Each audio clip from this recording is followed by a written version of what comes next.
That's us, so those are our notes. That's okay. It's important to have roadies.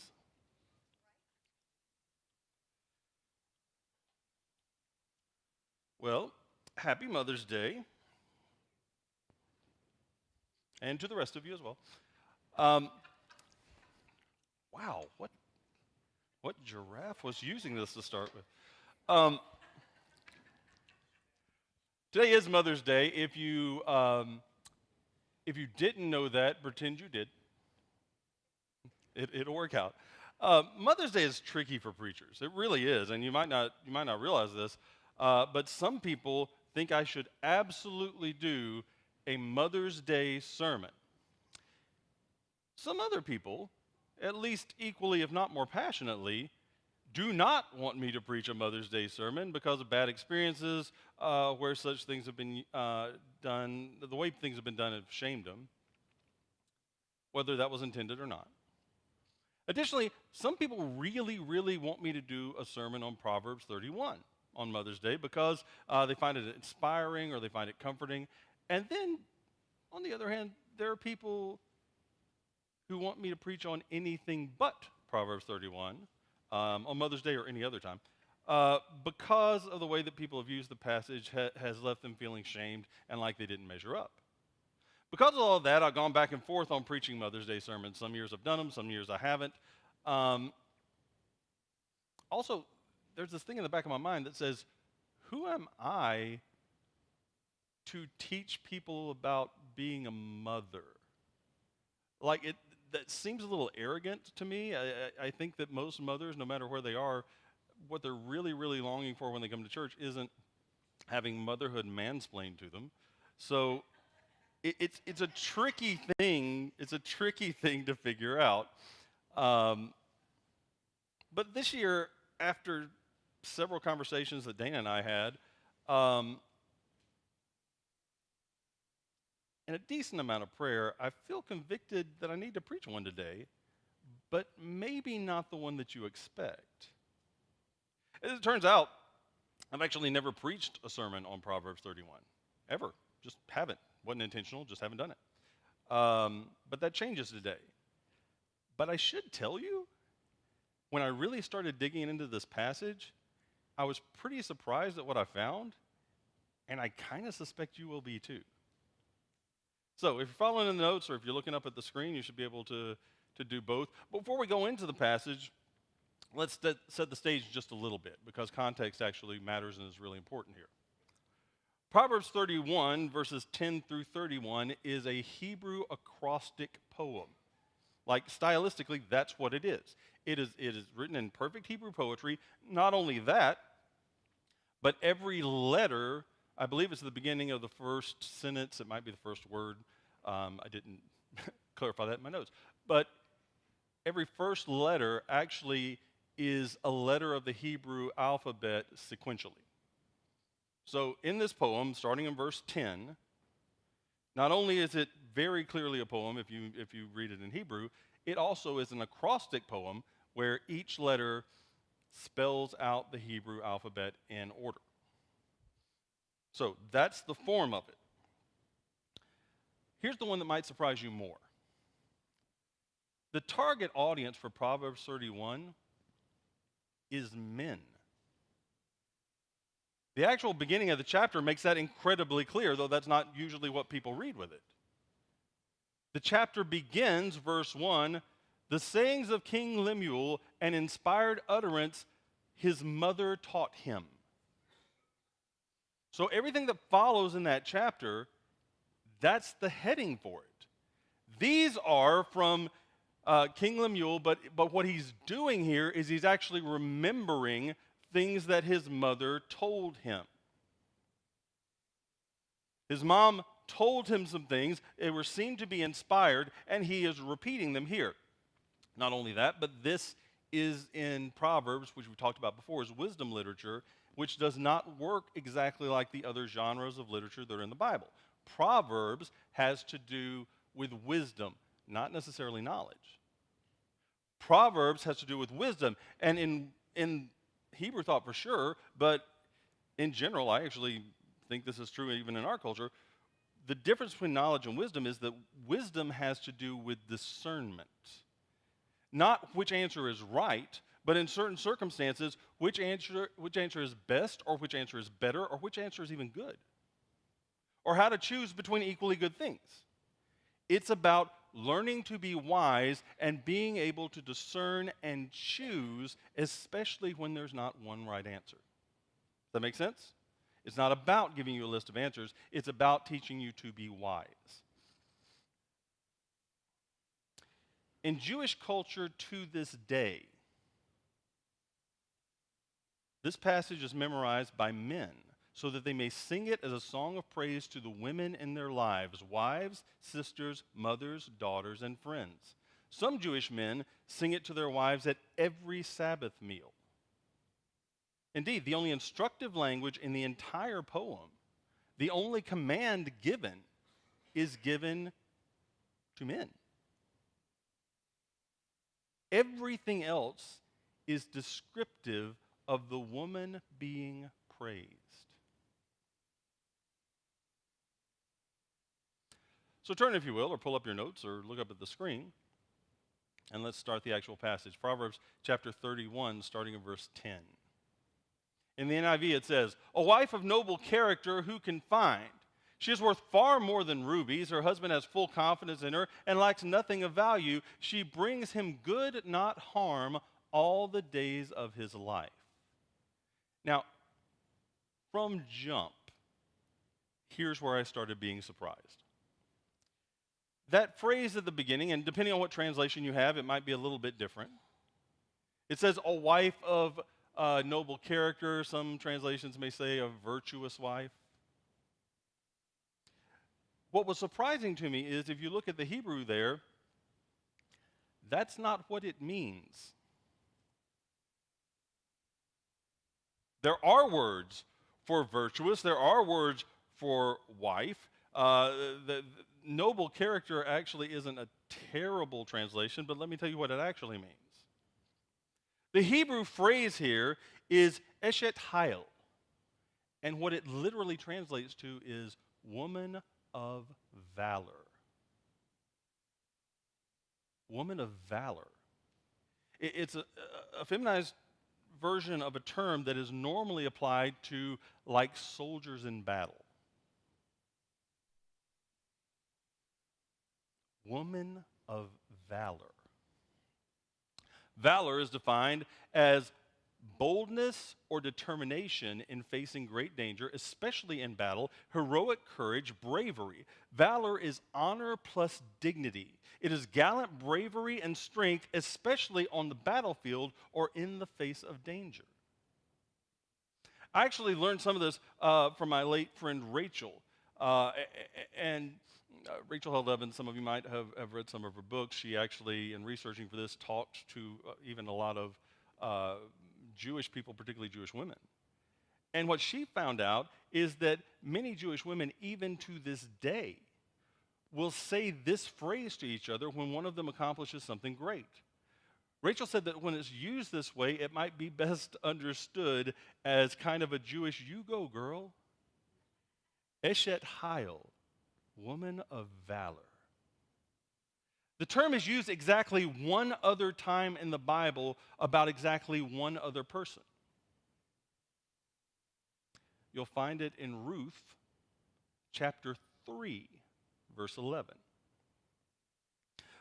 This is the scene where Ruth has gone in and Boaz is asleep on the threshing floor, and they have this conversation. In the middle of it, Boaz says to Ruth, which, by the way, I want you to note that this is in chapter 3. This is very early in the story. And they aren't even together yet. He says, "And now, my daughter, don't be afraid. I will do for you all you ask. All the people of my town know that you are a woman of noble character." And that phrase right there, woman of noble character, is eshet hayil, meaning you are a woman of valor, bravery, courage.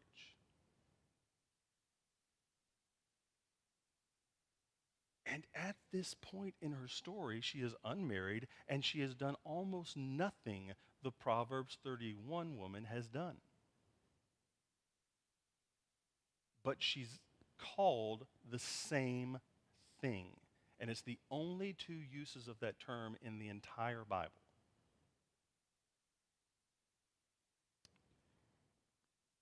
Someone might suggest that it's some kind of blessing announcing who she will be in the future, but that simply doesn't work in the context if you read it. He's saying this about her as the reason that he's being so generous with her. All of the people in town know that this is who she is, a woman of valor, an honorable woman. Let's keep going. A married couple that I've mentioned before, John and Julie Gottman, are two of the foremost experts on marriage alive today. I would say in my opinion, but it's not just my opinion, they actually are recognized as such. For decades, they have studied and observed actual marriages and have identified what makes some couples masters in the art of marriage and what makes other people, as they label it, disasters in the art of marriage. One of the key concepts in their work is that even the disasters can become masters by learning to do the things that the masters do. I tell you all that so I can tell you this. In an interview I recently read, John Gottman says, "There's a habit of mind that the masters have, which is this. They are scanning the social environment for things that they can appreciate and say thank you for. They are building this culture of respect and appreciation very purposefully. Disasters are scanning the social environment for their partner's mistakes." Then Julie Gottman added, "It's not just scanning the environment, it's scanning the partner for what the partner is doing right, or scanning him or her for what they are doing wrong and criticizing them versus respecting him or her and expressing appreciation." I tell you all that because what follows in this next section of the poem is someone looking at this woman through exactly that lens. This person is paying attention. This person is looking for what she's doing right, what she specifically is specifically doing right or good.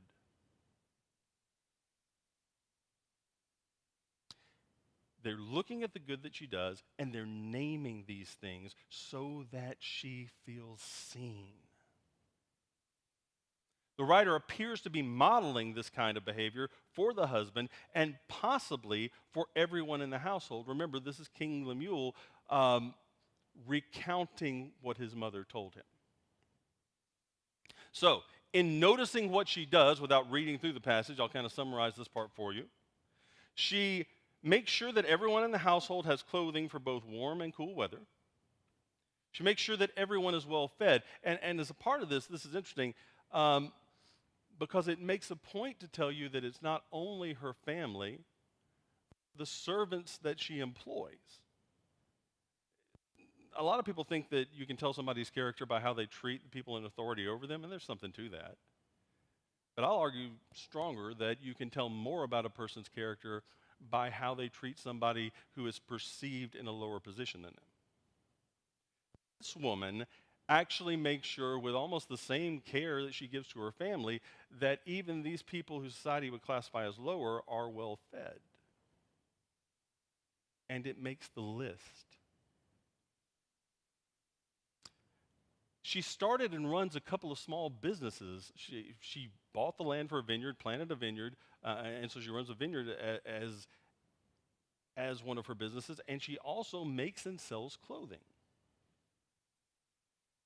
She does things to help the poor and the needy. Isn't that interesting that that makes the list? She makes sure that everyone has a comfortable place to sleep. She doesn't forget to care for herself while doing these things to take care of other people. And let me be clear, I don't mean she remembers to make herself pretty. I mean she doesn't neglect her well-being and taking care of other people, because she's even able to do that better if she's healthy. And she is so respectable in the way that she conducts herself that it actually rubs off on her husband. He actually gets some of the glow of that respectability, so that when he goes to the city gates and he sits with the elders and the wise men of the town, he's very well respected. And part of the reason he's respected is because of the way his wife conducts herself with integrity. Now, is that why she's doing it? No, she's doing it because she has integrity.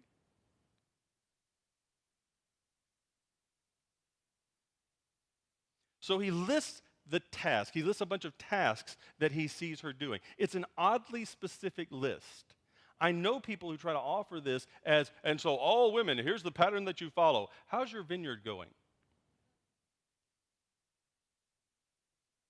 You feeding your servants?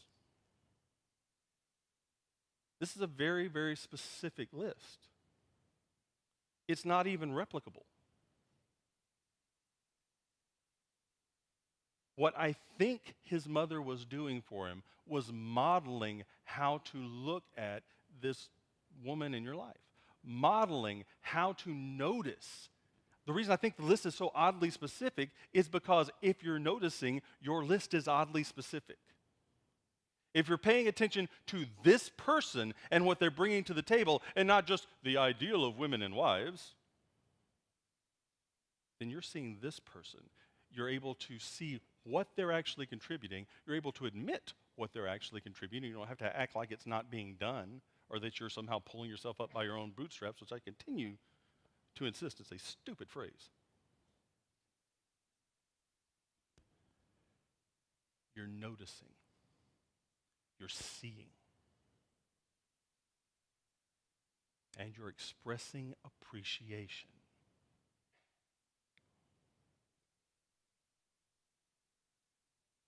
What follows in the next section of the poem is someone looking at this woman through exactly that lens. After laying down this list of tasks, he starts to talk about her character. Pick up on the next slide. She is clothed with strength and dignity. She can laugh at the days to come.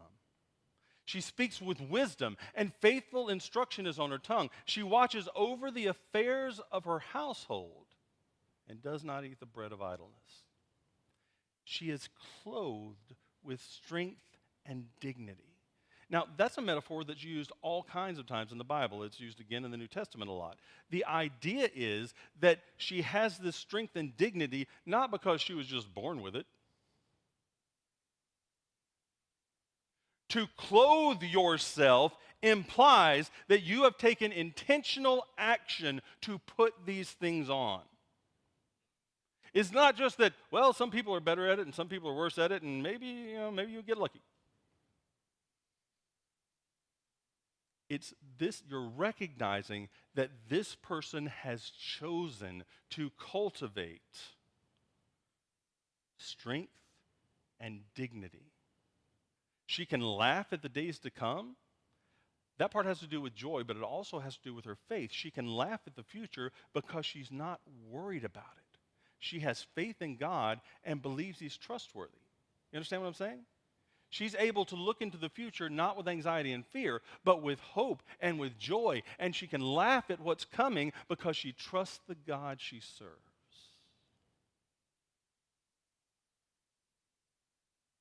She speaks with wisdom, and faithful instruction is on her tongue. Now, we've talked a lot about before about what the Bible says about wisdom, and particularly in the book of Proverbs. There's all kind of stuff about listening. There's all kind of stuff about not running your mouth so much that your lips invite a beating. That is a quote. It's my favorite Proverbs, actually. But what I probably haven't told you, and I really don't know if I've mentioned this or not, the Bible in general, and Proverbs in particular, consistently personifies wisdom as a woman. In the Old Testament alone, you'll find examples of it all through Proverbs, but you'll also find it in Job and in Ecclesiastes. The scholars, when they're talking about this pattern in the Bible, and it is consistent, refer to her as Lady Wisdom. Whenever it personifies wisdom, which is a lot, wisdom is female. Does that mean men can't be wise? No, because it says a lot about men becoming wise and that kind of thing, but if they really want to give you an idea of what wisdom is, the Bible, now you can take it up with the authors if you want, but the Bible consistently personifies wisdom as female. And it's hard for me to believe that anybody who's reading through Proverbs, especially before they added those chapter and verse numbers, wouldn't bring to mind that Proverbs up to this point several times has personified wisdom as a woman, and now that they're talking about this woman, they recognize wisdom in her.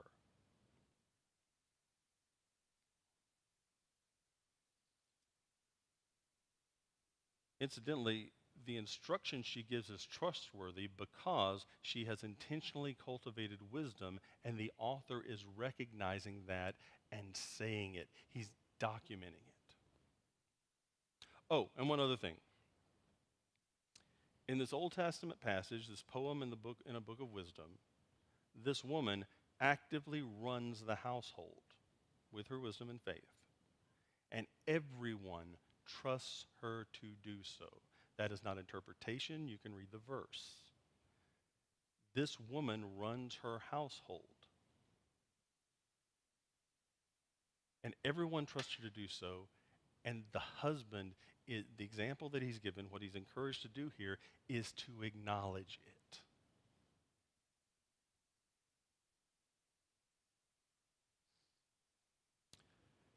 Pick up in Proverbs, go to verse 28.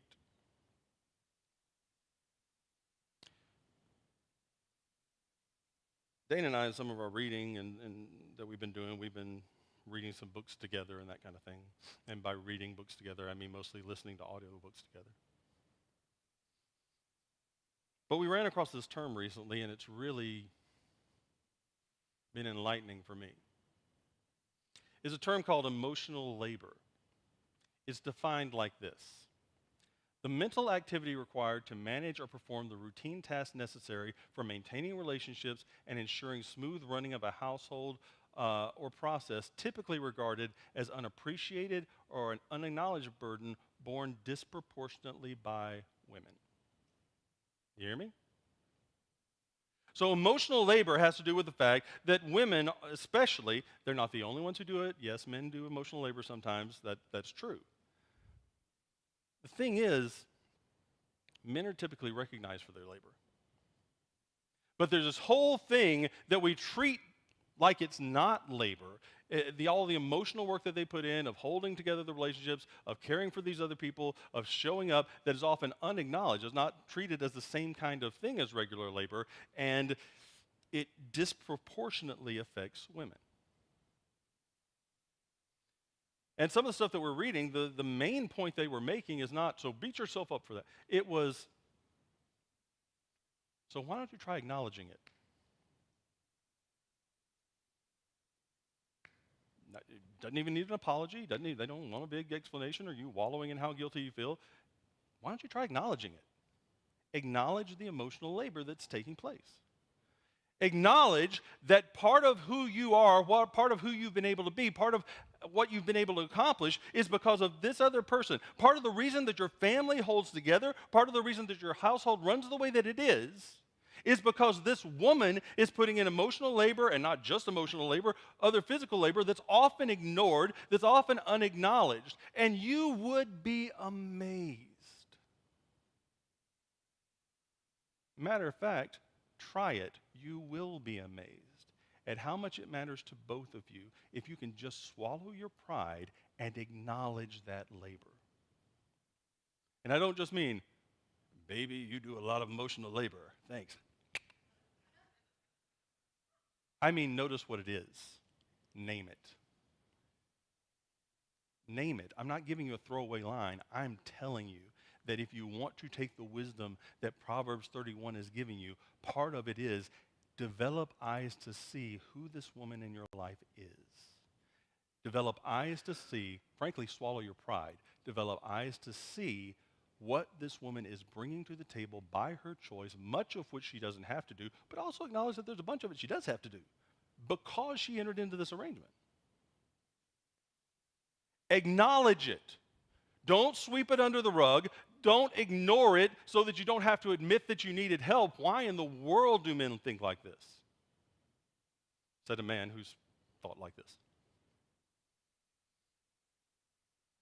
Just acknowledge it. I'm making up the statistic, but I put some money on it. Were I a betting man, probably about half the fights you have would go away.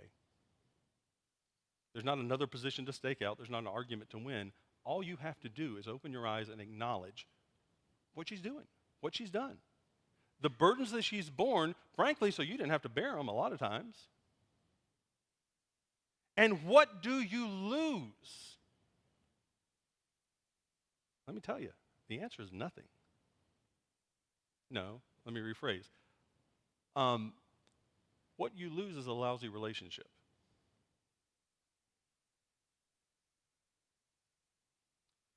It says, her children rise and call her blessed, her husband also. Which would be a pretty big blessing, wouldn't it? If your children rise and call you blessed, they recognize who you are in their life, how their life is enriched because you're a part of it. Wouldn't that be a pretty big blessing? If your husband rose and he realized, he made a point every day to look at you through this lens of gratitude, to see what's there, because what you look for you will find. And if you start looking for the things that are good, they don't even have to start doing different things. When you start looking for them, what you look for you will find. And I'm telling you right now, if you're not actively doing that, if you're not intentionally doing that, there is all kinds of good that is being done in your life by this person at this time that you are not even registering. John Gottman says that if you put on a critical eye, like if you're just looking for the mistakes, if you're scanning the partner to find the mistakes and find where they're messing up because you don't want them to get by with anything, then they'll walk right over you. If you do that, you miss fully half, 50% of the good things that are happening in your life, the good things this person is doing in your life, that a third-party observer would notice. The lens of gratitude toward your spouse is actually a more realistic point of view.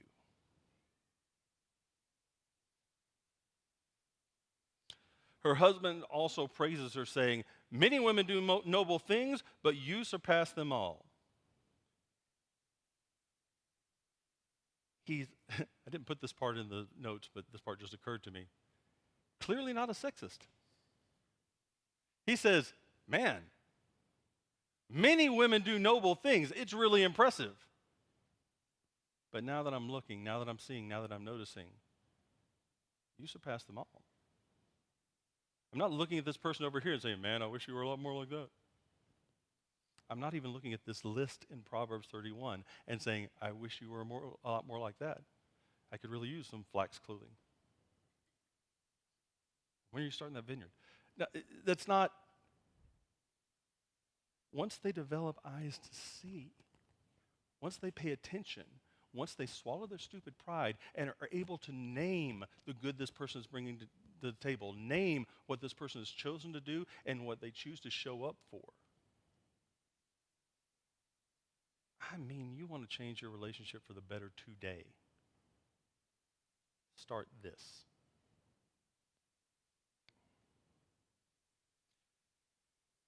He's paying attention. He has developed eyes to see. He's scanning for the good his partner is doing. He's swallowed his pride, and he's acknowledging her labor, emotional and otherwise. Then it's like he says, okay, look, charm is great, even though it can be deceptive. Beauty, great. I'm a big fan, even though it can be fleeting. But it's almost like he's saying, but have you tried being married to a woman who has real faith? It blesses everybody around her. That other stuff pales in comparison. Now, if you develop a critical eye, you don't see that. If you develop a critical eye, you actually stop seeing the beauty. You actually stop seeing the good that's there. It's not that the good stops happening necessarily. It's that you lose the ability to even register it. What you look for, you'll find. With a critical eye, you'll find all kind of stuff. Some of it that's not even real. But you'll believe it just as clearly. Because what you look for, you will find. Now, let's end up here. Because here's the one command, the single command that you get in Proverbs 31. Here it is. It's addressed to her husband and arguably her children, depending on how you start that context. I think it includes her children because it just told us when they rise in the morning, they praise her. Honor her for all her hands have done, and let her works bring her praise at the city gate. That's it. That's the command. The only command in the passage. Honor. Honor means a showing of usually merited respect and recognition. As a matter of fact, the second part of the command reinforces that. Let her works bring her praise at the city gate. It's not saying, hey, if people are praising your wife, don't go in and stop them. I mean, don't do that. What kind of idiot are you? But that's not what he's saying. That doesn't make any sense in context. Her works bring her praise at the city gate? Well, the only mention of the city gate in this passage is in verse 23. It says, her husband is respected at the city gate, where he takes his seat among the elders of the land.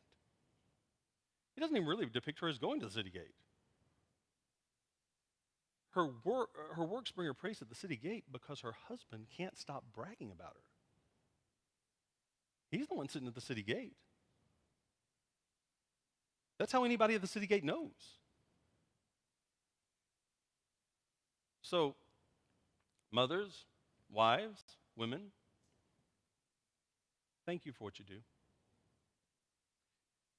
Whether the list of what you do is similar to the one in Proverbs 31 or not, thank you for what you do.